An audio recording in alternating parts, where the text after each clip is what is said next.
আসসালামু আলাইকুম রহমতুল্লাহ।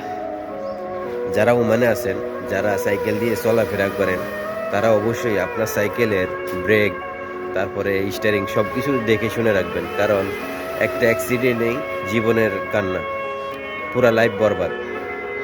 পরশুদিন একটা লোক সাইকেল দিয়ে যাচ্ছিল, তার সাইকেলের মধ্যে ব্রেক, মাডগার্ড কোনো কিচ্ছু নেই। তো সে রাস্তা ওভারটেক করতেছিল, গাড়ি এসে মাইরা দিছে, গাড়ির ভিতরে সে ঢুকে গেছে। তার পায়ের উপর দিয়ে টায়ার গেছে। তো টায়ার যাওয়ার পরে তার পা দুইটা পুরো ভেঙে গেছে, কোমরের মধ্যে ব্যথা পাইছে। তো বর্তমানে এখানে ডাক্তার বলতেছে পাও দুইটা কাইটা ফেলাইতে হইব। তো দুইটা পাও যদি কাইটা ফেলায়, তার জীবনটা পুরা বরবাদ, তার লাইফটা পুরা শেষ।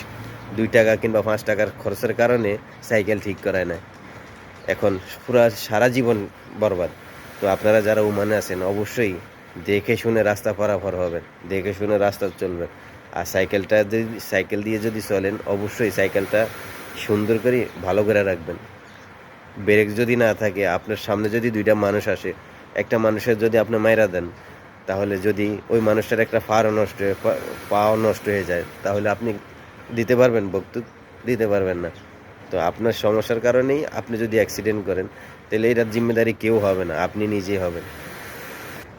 তাই 2 টাকা খরচের চিন্তাধারা না করে সাইকেলটাকে সুন্দর মতো মেরামত করে রাখবেন, আর দেখে শুনে রাস্তা পার হবেন।